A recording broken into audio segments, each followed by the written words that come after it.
Guys, what's up? Welcome to episode 12 of the Film Room. I'm here with a much more packed episode with Malik, Perry, Abner, soon to be joined hopefully by William. And guys, what can I say? This episode will be only about one topic and one topic only. And as a fair warning, it's this full spoiler talk for Thunderbolts. We give our full review and our full basically explore thoughts on the movie, full hour length or until we're done talking. It's gonna be just jam packed. And if you guys have not watched the movie yet, obviously save this and watch it after you have. But guys, Thunderbolts came out last week, but this movie still hits me hard. First of all, give me your thoughts on the movie. Let's start with Malik. Bro, movie was amazing. I really loved how I was very curious to see how they were gonna even handle Sentry because when I was like looking at the trailer before it came out, I was like, okay, the original six can't even handle Sentry. There's no way like the Thunderbolts are gonna be able to handle him. And it's kind of interesting to see how they even came up with the name Thunderbolts from the soccer team. Mm-hmm. Soccer is my favorite sport, so that kind of hit me right there.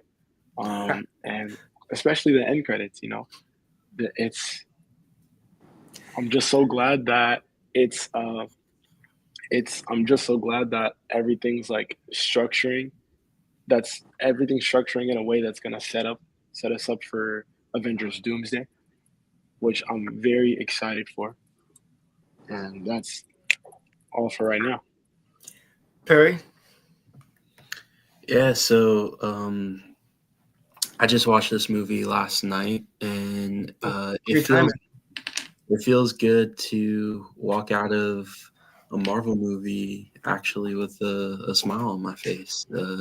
I enjoyed this a lot. I thought that it was a very well contained story within this whole universe, and that they really had a vision for what they wanted to do, and you could see the tender love and care they put into this. And I thought that its messaging behind the importance of struggling with mental health for all of these different outcast heroes was a very clever storyline to play with, and I just thought they did a really good job with that. William. Yeah, my bad. I joined a bit late. You're talking about like the Just positive opinions. Yeah, opinions just give your thoughts on the movie. I mean, I had a good time. I feel like out of the group, maybe I haven't heard everybody's opinions yet, but I feel like I'm gonna have maybe a more slightly negative opinion. But that's just because I'm not, big into Marvel and stuff. But I had a good time. I just wish we could have seen a little more. That's really where I'm gonna leave it at for now. Abner. Yeah, I think this is one of the best Marvel movies that they've created in a while. Like Perry said, it does feel nice to come out of the theater with a smile on your face. And I think one of the biggest things that it has is that they actually took care of the story to try to set it up for the future movies. It doesn't feel like it's out of place, like there's any plot holes. Like it looked like they really took their time with the story and they didn't try to fumble it. And like Malik said as well, the Thunderbolts title was a very creative way to try to sneak it in there. And then obviously we now know what the new name is for the movie. So I gotta give them props for the marketing as well. The marketing department did a good job. So I have to say those video footage that came out yesterday of now I'm not sure if all the actors did it, but a video of first Bucky Barnes, Sebastian Stan, he was replacing a poster that says, the New Avengers. It's rebranded to the New Avengers, even though the movie is still called Thunderbolts. If you guys see the outcome of the movie up to the very end, you guys will see how that new title makes sense there, because they come together with, believe it or not, Valentina's help in some kind of way. She unintentionally put this group together and formed the New Avengers herself, if you think about it like that. Yeah, she did that as a way to save Faith and to save herself. Mhm. So Yeah, so it from was going, that's what I mean. It was smartly written.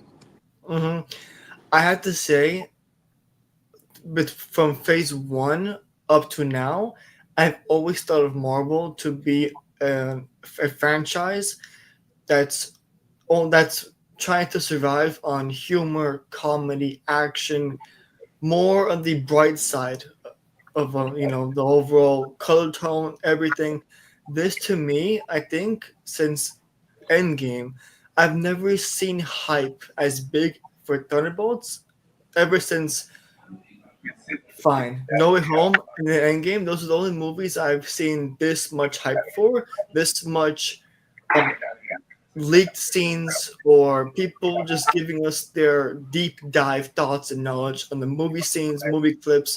Like people are really like digesting this movie scene for scene on Twitter, online. I've never seen this much like content post Marvel movie, but this one I can understand because this one was dark. It was not. It was the action. It was underwhelming to me. It had some great action scenes, but the amount of action we got was underwhelming to me. But the fact that it was more dark and the fact that it hit me personally because the main villain being depression, anxiety, and all the stuff that everyone goes through. Like people have problems, and this movie addresses that, and it tells you that it speaks to you for the ones that feel alone, useless, unwanted in the world. It tells you specifically that you're not alone, and if you need help, there's always help around you, friends, family, support group.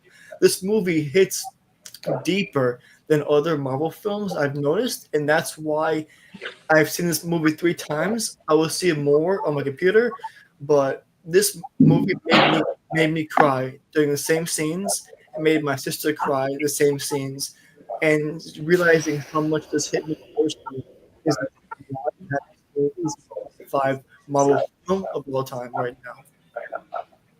You know what's kind of funny, actually, that you said when you mentioned phase one.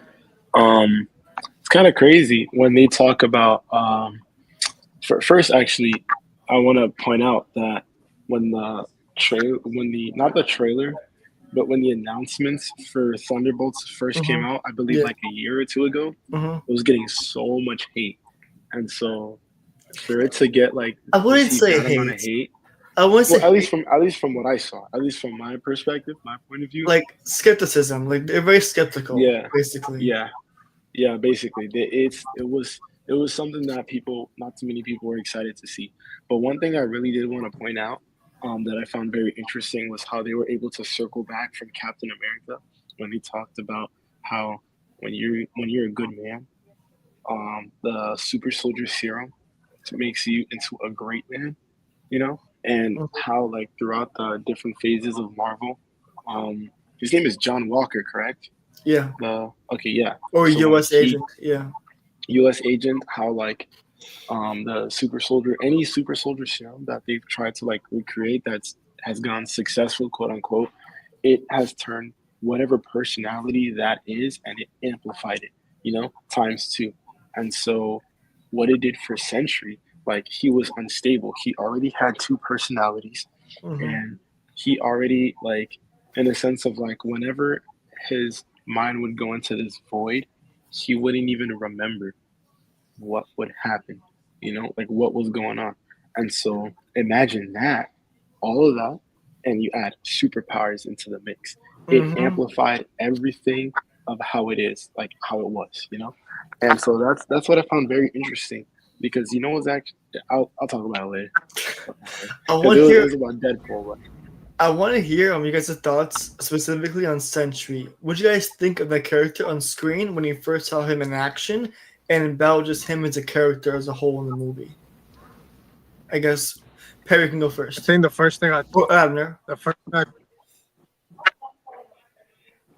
yeah, Yeah, the you could, first thing you I could, thought was that you, he's stronger than Thanos. Okay. That's the first thing because he's able to do all of this to the superheroes with a second without even like doing, not even caring for it. Imagine if he Right, actually where was tried he? because he was. who? I'm joking around. Like, where was he when Thanos was around? Like, for real. Like, he had to come after. Like, what No, kind of yeah, serum I did he think he get? got the super soul. He got the serum like I know, after the I events know. of Thanos. My bad. I'm being purposely ignorant. My bad, Abner. Keep going. Yeah, and it was but still like like he wasn't even trying against these superheroes. Right, he was taking Imagine it if he easy. actually tried. He was holding back too. I noticed Yeah. that because when So Val said finish the job, he goes, "Why? They're not a threat to me." So imagine if he did try to finish the job, like exactly. how much more serious it could have gone. Yeah. He could have killed them all in a second. I mean, he kind of did. If you think about it, he put them into the void. They Mhm. survived, but he Oh, had the bro, power to kill all of them in seconds. that little girl, bro, did not deserve it. My theater gasped during that scene. They gasped. I was not expecting that. I did I not think did. she was Look at gonna. the camera angle. It was I awesome. know, but it was okay. It's a little girl. Like, no way. Yeah, And then it happened, and I was like, dang. I mean, it happened to the whole city, but the way they did it was so dramatic too. It was cool though. It The was way the cool. theater vibrated, like you really felt like you were in the moment. It felt like it was switched from a Marvel movie to a horror movie for a second. I was like, damn, yo, pause. Dude, but I have to say, watching Century, my eyes, if you ask my coworker Dewey, who was supposed to join us today, speaking of, he told me actually, I wanted to give him credit for this. That in the Marvel intro, you know how it went very slow and showed the actual graphics before the Marvel intro itself, how it like made that little churning angle, how it does usually. He told me that he noticed how instead of showing all the previous Marvel films on that intro, it was showing only Sentry in the comic book version of Sentry, all Sentry graphics. Yeah, that's what I was telling you about the title card in the beginning. Is that what you meant? I thought you meant how Yeah. the whole thing turned dark at the end. I thought you meant that part. Oh no! I was talking about like instead of like Captain America and the All the Avengers, when it all the usually previous shows, stuff, right? it showed the Sentry title cards It on showed the just comics. Joe Sentry, which is what I didn't notice until he told me this. So believe it or not, this movie I could watch this like twice a week and wouldn't get tired of it. I mean, yes, I would get emotional, but this is how hard this film hits me, and I'm just very surprised at how well this story was, despite again Marvel's known to me for the humor and action, and this movie, the only action scene I actually enjoyed was besides when they all meet together at the beginning, when they introduced again Winter Soldier, how he came through that fog, that little car chasing scene. That wasn't much action, but that to me was a very arguably one of the best scenes in the movie to me. That's between David Harbour's humor, the the intro to Winter Soldier again. He was doing the job for Mel, but seeing him come back basically to his old ways after being the congressman. I'm not sure what that was about, but that was half a term, which is hilarious. But seeing him come back, get his ass beat by Sentry, and then be one of the leaders of the new Avengers, man, what a turnaround in one movie. Seeing how it began to how it finished with him. I really Perry, like how. yeah, go ahead. No, I was gonna say. I want to hear Perry's thoughts for some Sentry real quick. Yeah, so I don't really know much about the Sentry comic character, admittedly, but going into this movie, they like kind of advertised him as like this Superman level type powered being, and he's like all powerful, and then you put the face of Bob from Top Gun Maverick on him, Yeah. and like that doesn't really seem to match that, but it wasn't really about that. Yeah, he had all these powers and he's this all powerful being, but it was kind of the characterization of the darkness that takes over you in depression and how you're feeling, and this is how you can overcome that. So when they made that into the character for that, I was very pleasantly surprised by it. And I think that I'm blanking on the actor's name, Lewis Pullman. Lewis Pullman.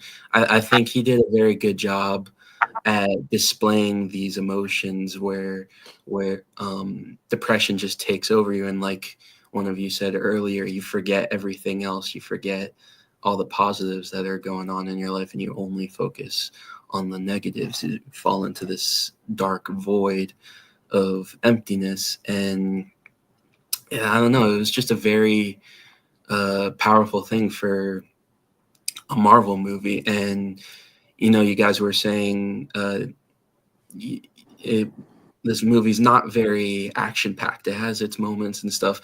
I don't think it's really about that. It really felt like a character driven story. And I appreciated that different take on an MCU project.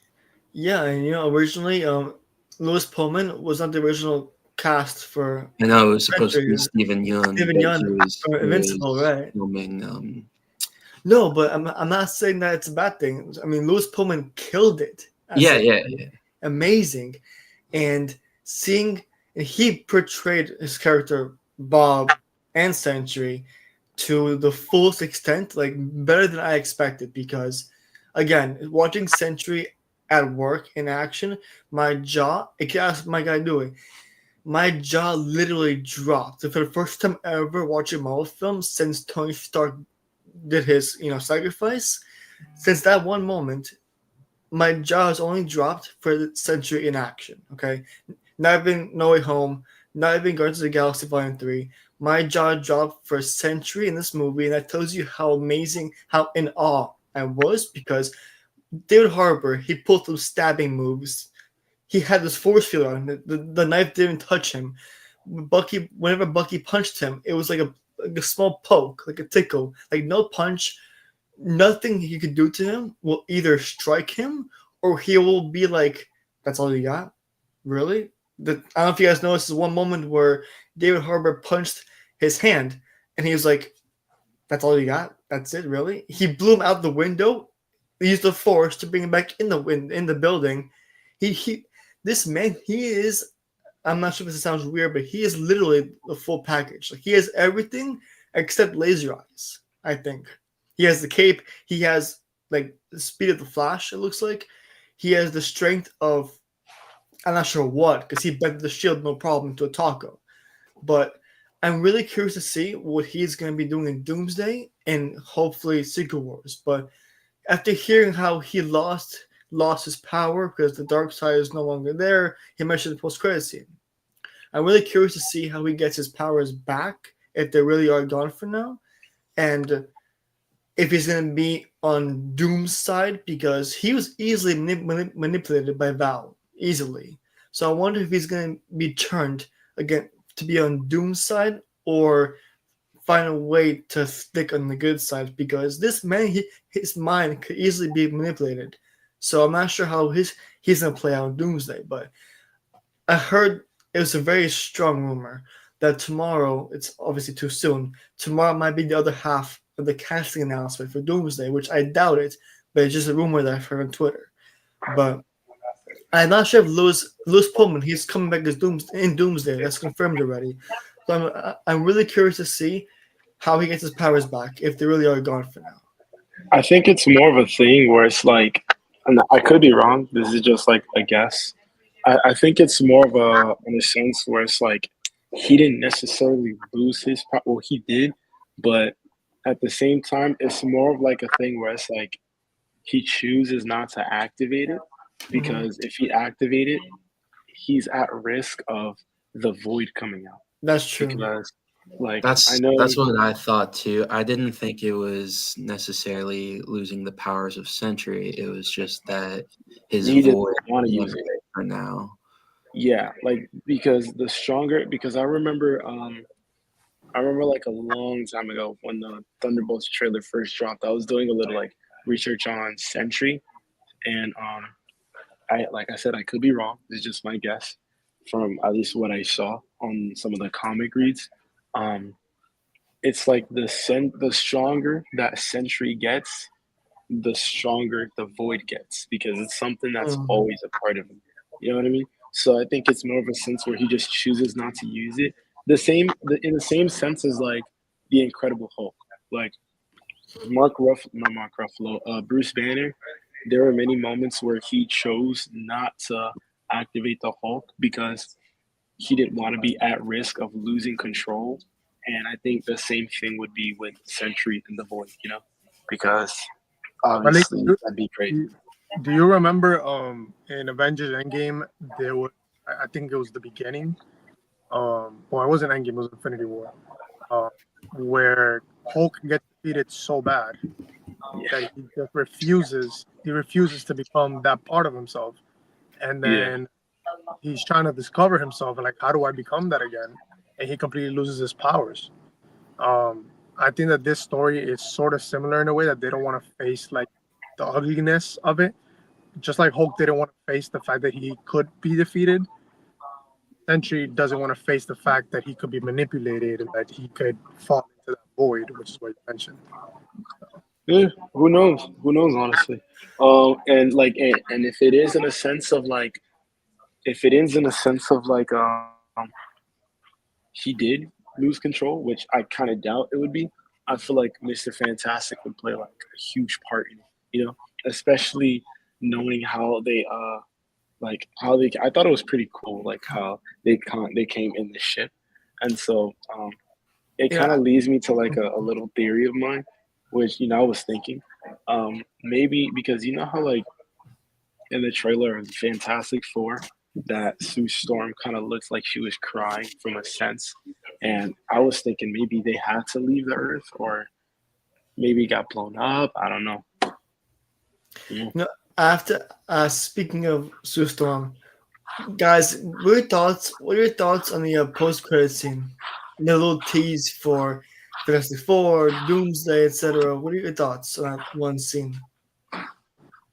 Besides the ship entering 616, their universe, but they mentioned Sam, the Captain America, he's assembled his own Avengers to copyright or trying to get copyright of the Avengers.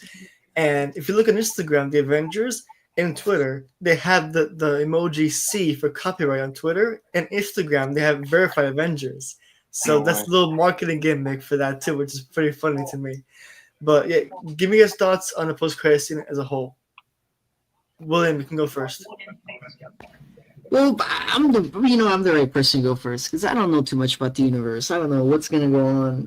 That being said, I mean, you remember I told you it felt like I was watching like visually, everything looks so different from the rest of the movie I had just seen, and I was like, I want to keep watching. Then I'm excited. If we get more of what that post credit scene was, I'm excited for the future. You know, this I told you. I told you and Abner this. The Malik Perry. I'm not sure if you know, but I heard that the post-credit scene was taken on the set of Doomsday. It was. It was directed by the Russo brothers. Yeah, it That was. was Yeah. post-credit because you could tell it was different visually. So Yeah, I think it was kind of like the same as. I'm very sorry to cut you off. I you're think it good. was like on the same sense of like when Captain America Civil War got teased in a post credit scene for another movie, how they played some parts in it. And I think it's Mhm. going to be in that same sense, how they're like kind of reverting back to their old ways, and which I think is very interesting. And, it's funny that I mentioned how they're doing like a Civil War kind of thing because this is just something that I noticed. It kind of seems like Bucky and the Falcon are gonna go on their own little civil war. You know what I mean? So it's Mm. interesting how like they're gonna do that. Well, it seems like they're gonna do that, and because mind you, Secret I Wars, Secret Wars is like a bunch of the heroes at least fighting each other. You know what I mean? At least in different multiverses.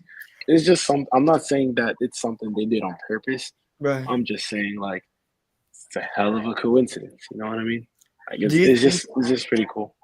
Do you think that the people that the new Avengers, or I'm still saying Thunderbolts, do you think that the team of Thunderbolts are taking it or took it personally when they found out that Sam is not taking them in to be on this team for the Avengers, and that now Bucky and Sam are now looking eye to eye? They're sort of on opposing ends, and they have two teams that one team formed accidentally, and one team formed from Captain America.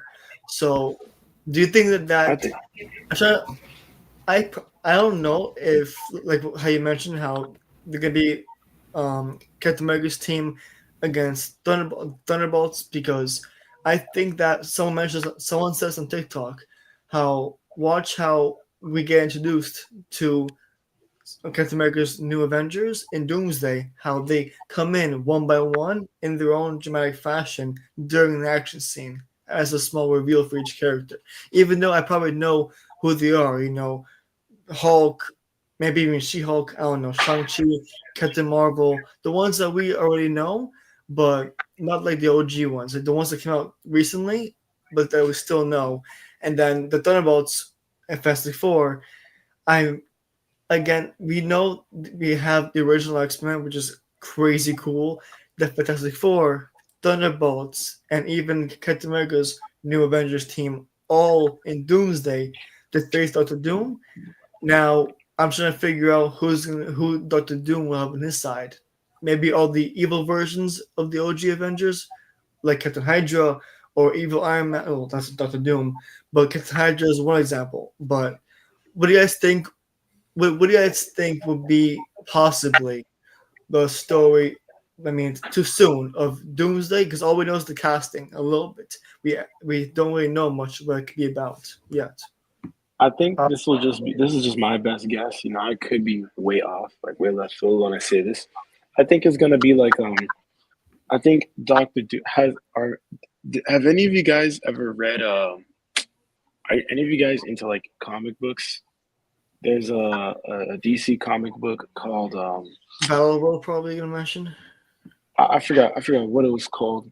I could find it. Somebody else answer, and I'll give you my answer when I have this. Ooh, All right, go ahead, Perry, it's a hard one. or whoever can go. About Doomsday. Yeah, like Uh, just your opinions on the movie itself because it comes out next year already. In this movie, the Thunderbolts teased Fantastic Four, and that's gonna lead teased to Doomsday. What do you think? What do you think? yeah, I Yeah, mean, this movie didn't really change my reservations against Doomsday. I think it's a tall task to uh, bring all of these storylines together into one movie, and that's like the introduction of that storyline too. I don't think they did like the best build up to it. As far as the end credit scene goes, it kind of reminded me of the Infinity War end credits with the Captain Marvel tease of yeah. like what's to come.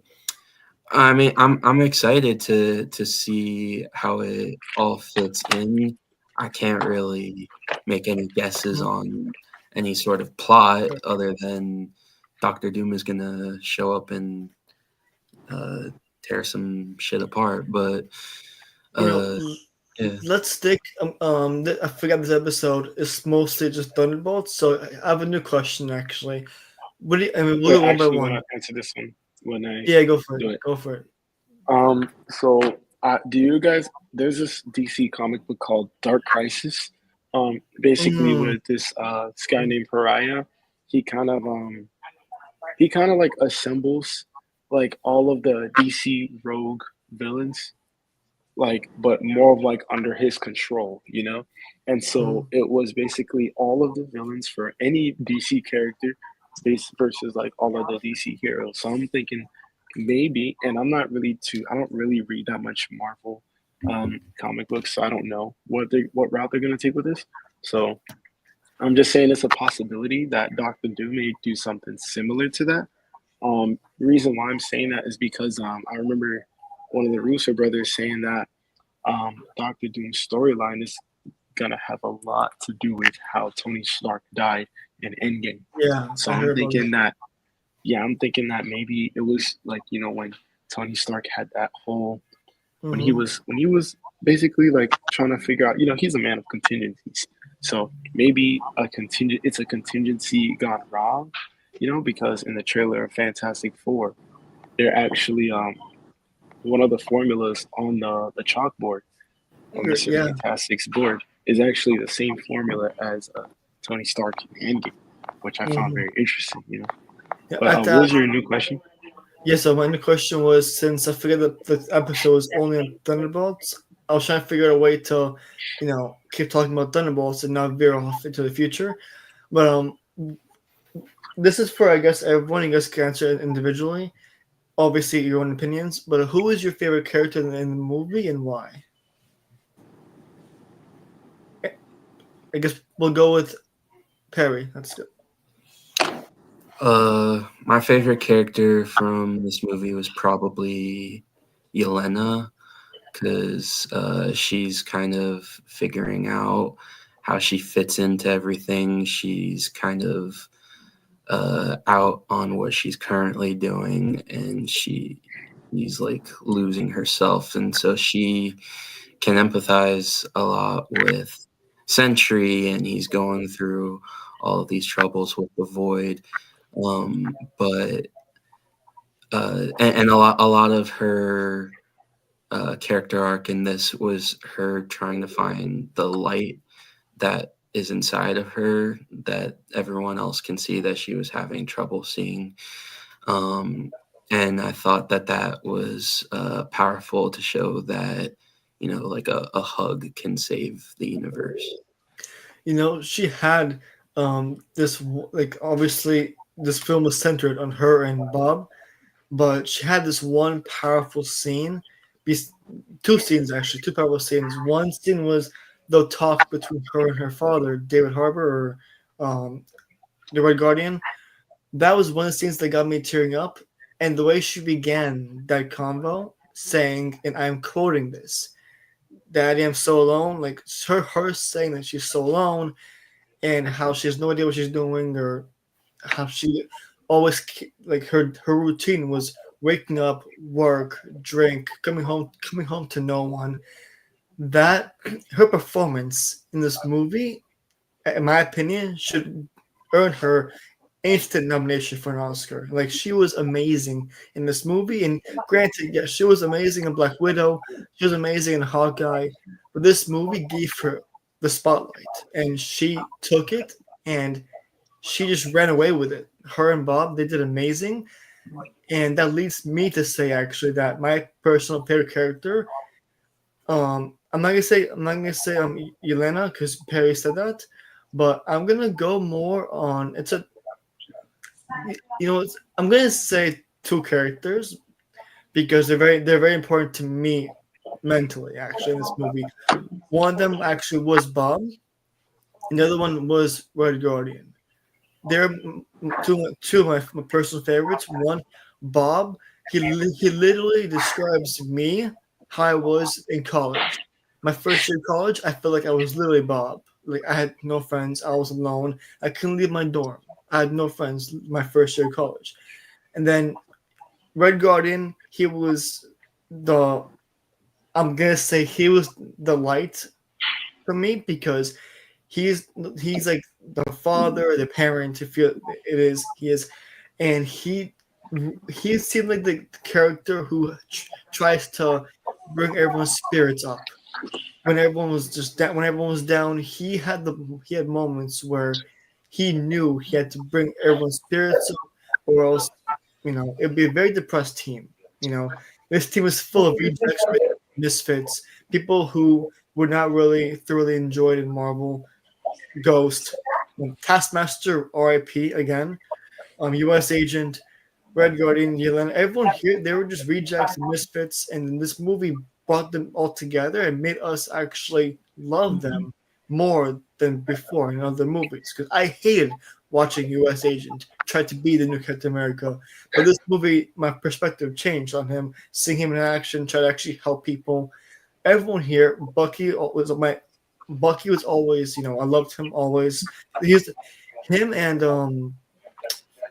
in this movie, he was one of the only characters to appear in every phase of Marvel, which tells you something. That he to me is definitely an OG, and one of the OGs remaining in Marvel. Besides the next Black Widow, we're gonna see a lot more of Ghost now because she's in Doomsday. We're gonna see a lot more Red Guardian.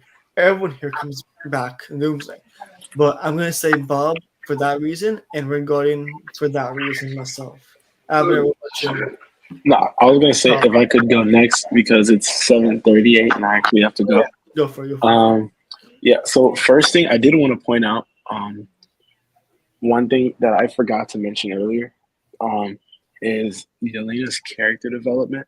Kind of like spoke out to me a lot because when she's giving Bob advice in the beginning of the movie of how to handle like what he's feeling, she kind of says like you just shove it down into like a Yeah. just just shove it deep down, to where it's like you can't even find it, Mm-hmm. and it's such a dramatic shift towards like the end of the movie where she's saying to just let go, Yeah. that just you have people that are here for you, you're not alone, yada yada yada. But Yeah. my favorite character is actually Bucky because like in the movie because one thing that I really appreciate is how like so we all know what Bucky would be, right? And Mhm. so we know that Steve sacrificed everything for his friend Bucky.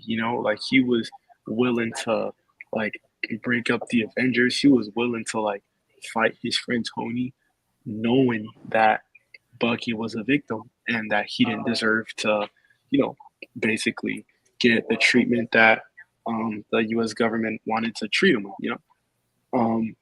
And so I appreciate how because of what Steve did for Bucky, Bucky turned around and did that same thing for Bob. You know what I mean?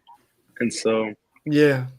he Yeah. was willing to sacrifice like his position. I'm assuming in Congress because you can't just if you're in Congress, I'm sure you can't just let a criminal walk free. So I'm sure he was willing to sacrifice his friendship with Anthony Mackie's character, Sam the Wilson. Falcon. The Falcon. Sam Wilson. Yeah, Sam Wilson. He was willing to risk everything. Yeah, and the Because of what post-credit Steve scene. did for him. Yeah, the post-credit scene. Sorry to cut you off. He even said how he was talking to Sam Wilson, and they got into an argument about the name Avengers and this and that. And right now they don't see eye to eye right now. So that's a good. Yeah. Yeah. No, I do gotta go though, but it was great seeing you guys. Yeah, Peace, have a bro. good one. Likewise, man. Take it easy. Oh, Abner. Yeah, I think Sentry is actually my favorite character in the movie. I think he brings something fresh back to the MCU. I think he brings soul back into the MCU. There's a lot of emotions in his face that you were able to notice and that he was able to just strongly portray to people that it kind of took apart. Especially the way that he talks about himself, the way he kind of like destructs his mentality. Like he's always talking about himself, saying that he's not worth it, that he's not good enough, and that just tugs at you from a mental health perspective. And the way that he's able to portray that in his face is definitely something that made me like him the most. And second character was definitely Yelena. The way that she was able to carry this movie. Florence Pugh gave an amazing performance. Something that I do want to highlight is the makeup team on her. Yes. The way Yes. makeup looked on her all the time was just, she looked rough when she had to look rough. She looked beaten down by the world around her, and yet she was able to maintain a poise. That I think that performance is a career maker for her. Speaking of her, can we all please just give her so much praise on the opening scene of the movie? Jumping off the second tallest building in the entire world. Because the first building was done by Tom Cruise, so she couldn't do it. Her words, how her first plan was to do the first building, but Tom Cruise did it, so that's not fun anymore. So second building it is. She did it, no stunt double, and that tells you how much she just cares about this movie as a whole. And the fact that they opened up with that scene just gave you a little taste of how crazy this movie was going to be, and her character specifically, her opening lines, something is wrong with me, ... or maybe I'm just bored. Like it tells you about her character in the movie, how she's going through some dark depression shit. And there's the one scene with her arriving to the Red Guardian's apartment. Her dress, the way she dresses, chains, hair, the way like her homeless outfit. She looked homeless basically, and that was a great picture of how her life has been looking. Basically, how she mentions going home to no one, depressed, work, clock in, clock out. It was basically a very depressing life since her sister died a second time and officially, and all she had was Red Guardian, who disappeared for a year.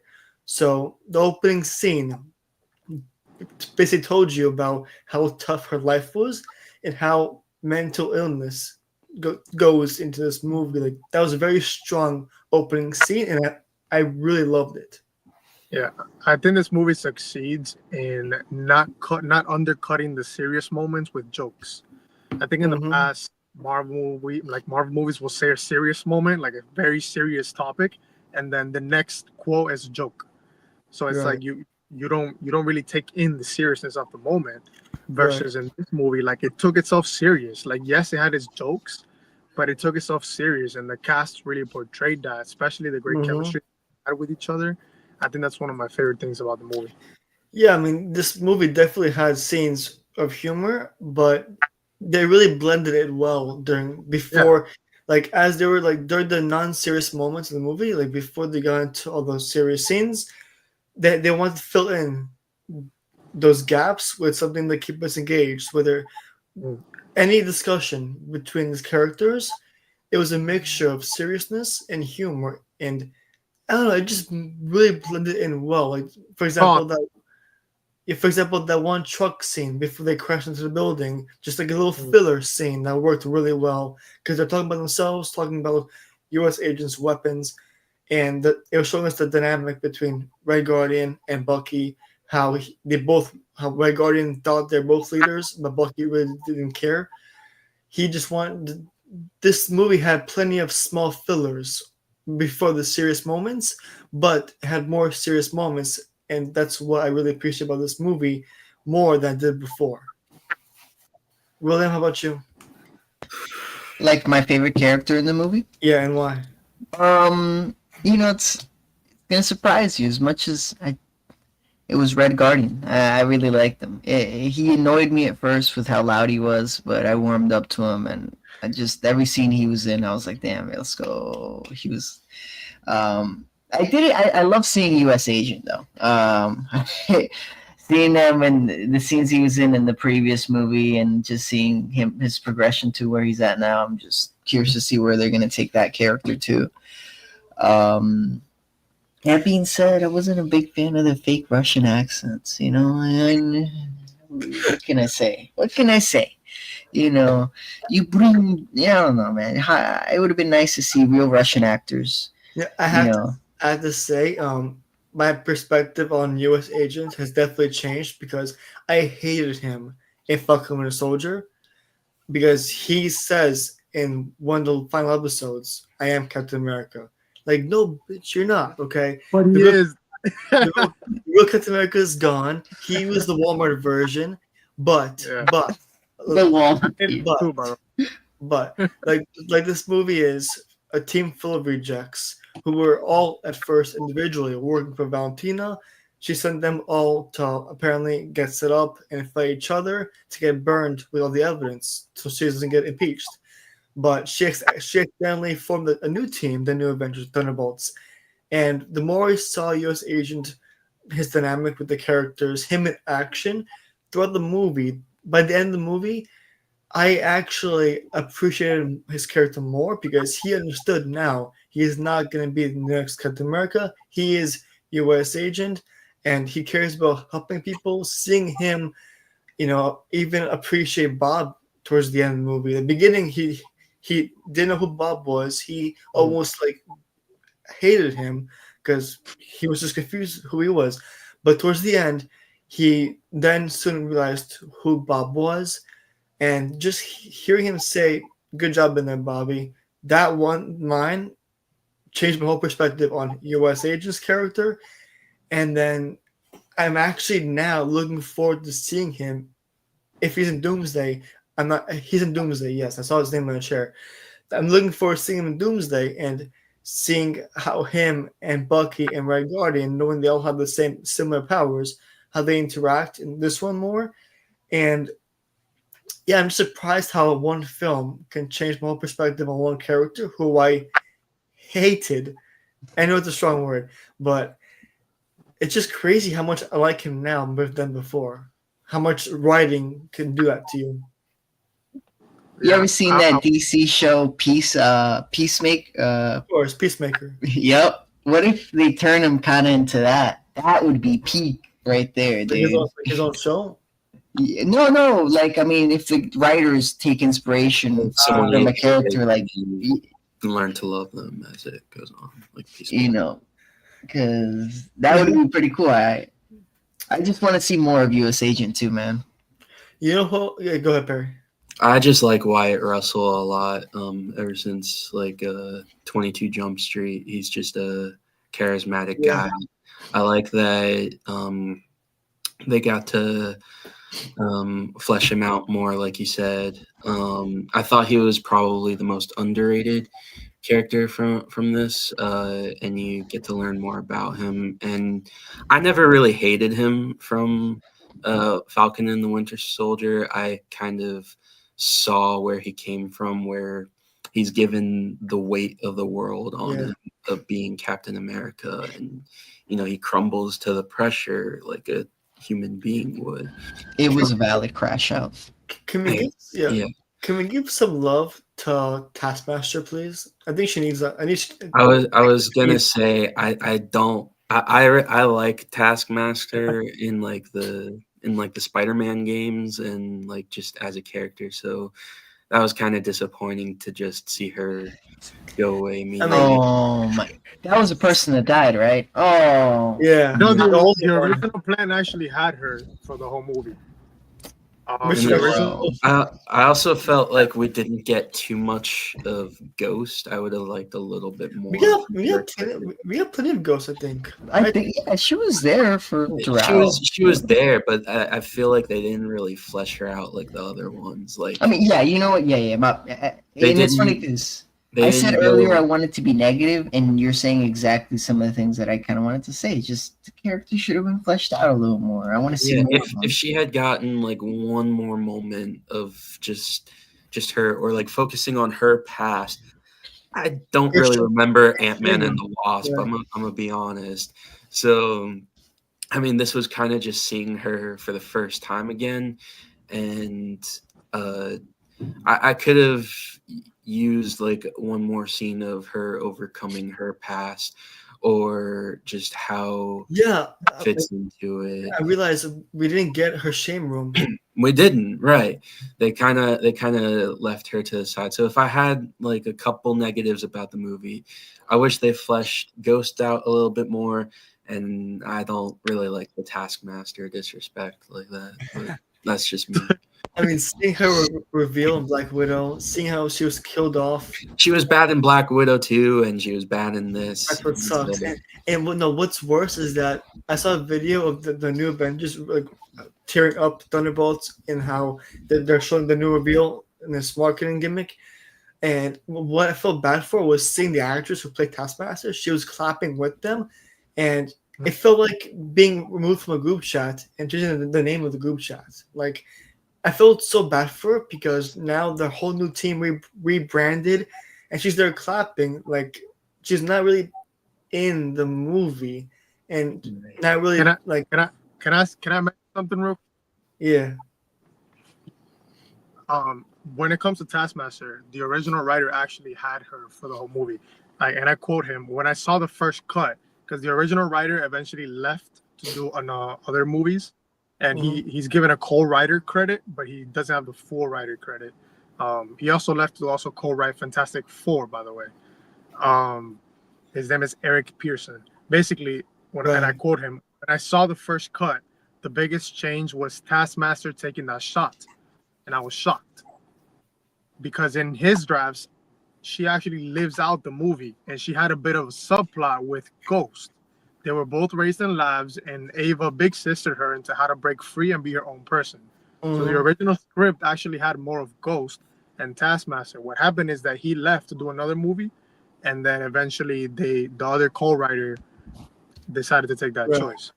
So just Yeah, Wow. I think that you could see there's more to the story that they could have. Mm-hmm. I like that angle where she can empathize with Ghost on how she Yeah. was experimented on, but also she kind of has sort of a history with Yelena. It was kind of just like a throwaway line where, oh, she went through a lot.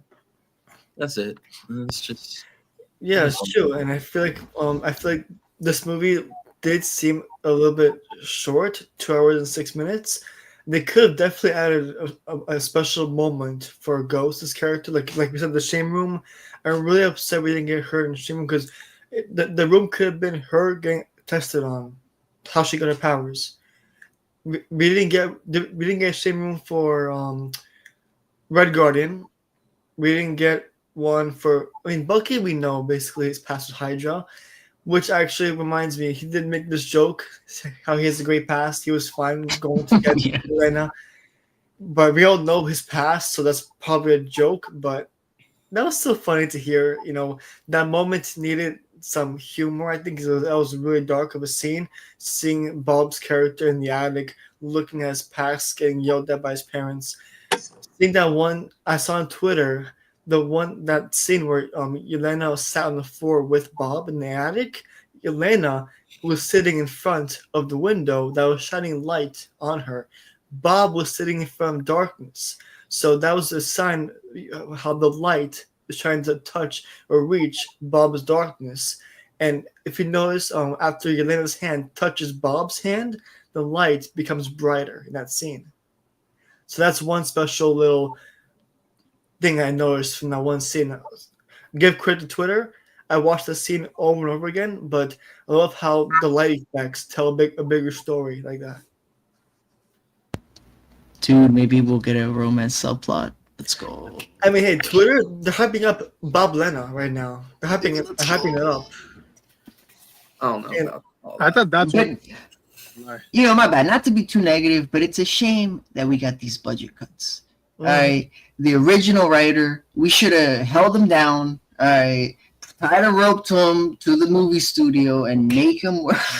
Because that movie sounds so good, man. Listen to him, dude. Like, I don't understand how these people make these $1 million investments in these movies Mhm. and just don't do it as right as they can. They don't. That script sounds so good. We would have gotten backstory for these other characters. We would have. Come on, who doesn't want to see more Taskmaster, dude? Like, Too late now. Thanks to Ghost. wow.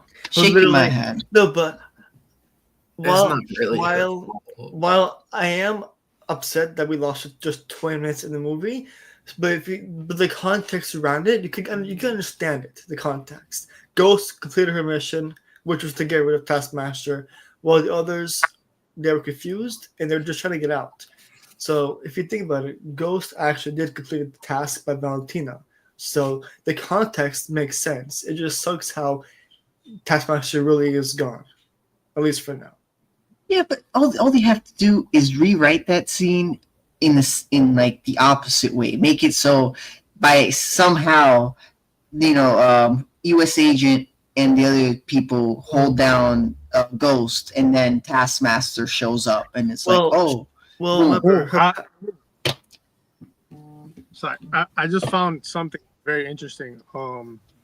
So one of the reasons why they actually decided to kill Taskmaster was to raise the stakes of the scene. but that character of everyone else, really. But she was already Yeah. a nothing character. I 'cause guess. It didn't But show they anything about it. wanted to point out that these were actually like strong killers. Yeah. So the quote is, we wanted to surprise the audience and raise the stakes and say, yeah, there's danger here. No one Right. is safe. So that's why Yeah. nobody's safe. Like anybody could die, even your favorite character. So that's why they chose to go with her. Well, so now what we'll do is I'll just give my overall thoughts on the movie. We'll go one by one, give us a brief thoughts on the movie, and then we will end it because I do have to, end the podcast soon. So my perspective, this movie is definitely a lot different than previous Marvel films. It's definitely darker. the humor is still there, action is still there, but the fact that this movie felt more personal to people, more personal to the viewers, I think this movie should make more money than it has now, and I hope that we get possible spin-offs from this movie. And I want to see these characters more in the future of Marvel because I can really see many side shows, side films, shows especially with some of these characters. I just this movie just it just hits hard, and yes, Marvel is Marvel. No matter how good or bad the film is, everyone's still gonna watch the movies. But this one was just different. You could tell by the color grading, the acting, the characters. It was not like your usual Phase One, Phase Two movies with all the action and humor. This movie hits me personally and was more darker, which is why I love this more. And a great start for what looks like to be a much more clear path in the future of Marvel. Finally, Perry, what do you So think? Or Abner? no, go ahead. I want to say one fun. Yeah. Um, yeah, so I was pleasantly surprised by this movie. I didn't really go into it with too many expectations. I really appreciated the messaging behind it in battling depression and Yeah. the empty void that takes over you. I struggle with that kind of stuff daily, so it kind of spoke to me in a little bit of a way, and it's good to show that not everything is all just on you, and it's Mhm. okay for help. And these group of this group of characters, they found the help that they needed. So I appreciated that. I could nitpick things here and there, like overall picture, like where's Mhm. Daredevil and Mayor Fisk and That's a whole different Spider-Man and topic. all this. But I'm not going to. I appreciated how focused this was Mhm. and how it was different from the stereotypical Marvel movie where it wasn't so action based. It focused a lot on the characters and their story moving forward. So if that's sort of the direction that they want to take going forward, I'm all for it. Abner? Yeah. So I wanted to point out one more thing about why this movie felt so much different than the past ones, and I think I've already mentioned this to William as well. So from 2020 to around last year, because of COVID, Disney wanted to push out Disney Plus. So they created a lot of content. They created a lot of Marvel content, Mhm. TV shows. And what that caused was that it diluted the product, Right. and they started focusing less on quality, which is Yeah. why you saw that little run where the quality of the film was just like, what's going on here? And there was too much content. So Right. around here, Disney kind of announced that they were gonna reduce the original content made about Marvel on Disney Plus, and they were gonna focus on only putting out 1 or 2 movies a year to try Mhm. to really focus on it. And I just read an interview right now from Disney CEO Bob Iger that says that they've learned over time that quantity does not necessarily mean quality. Right. That Exactly. they lost a little focus by making too much, and that's why they wanted to focus on Thunderbolts to Yeah. really put in the quality. So William? I just think, as many as I can have my slightly negative opinions about the movie, it's a good path forward. I don't think it's as iffy as some of the other Marvel movies we've watched in the last couple of years, and Mhm. I'm just happy to see characters that I'm interested in seeing again, because I was really worried after knowing Captain America was going to be gone and no Yeah. more Tony Stank. Yeah. I miss those guys. I knew it wasn't going to be the same, but it's good to see new faces that I'm Mhm. interested in seeing again. So Yeah. Well, listen, Thunderbolts is a movie that I can definitely watch over and over again without getting tired of it. And let me tell you, this one hits me personally, again, like we all know. And again, Marvel is known for movies that bring mostly action packed films, plenty of humor. Like, for example, No Way Home or any of the Guardians of the Galaxy films. Everyone knows Marvel for the kind of content it brings out. And Thunderbolts sits on its own tier, I think. Just how dark it was, the less use of humor, and if they had humor, it was the right specific moment to keep it a serious film. But yes, this film was definitely more dark, more serious, and something I appreciate personally that we have. And I cannot wait to come on Disney Plus because when it does, I could watch it every weekend and never get bored. That's how amazing this film was, and I give it personally 4.5 stars. That's just me. All right, guys. Any last thoughts on the movie before we end it? I've said everything I could say about I think we all did. No, for real, dude. This film was awesome. Yeah. All right, guys. This has been episode 12. Just a spoiler talk review on Thunderbolt. So if you haven't seen the movie yet and you reached this far, I'm sorry. I warned you. But yes, Thunderbolts is now in theaters. It will come to Disney Plus very soon in the summer. But see it in theaters for that full IMAX experience in the crowd like I did, because trust me, this crowd is amazing in any Marvel film. But this one is nothing like any other. The amount of gasp, the amount of tears I've heard. This movie was just different. It was just different and something I hope you guys will enjoy. And I cannot wait to see these characters more in Doomsday and Secret Wars and wherever they go in Marvel. So, Perry, Abner, William, thanks for joining us, guys, today. And stay tuned, guys, for episode 13, where we will have a new member making his podcast debut next time. But right now, episode 12, Thunderbolts review. Have a good night, guys. Enjoy the film. Take it easy.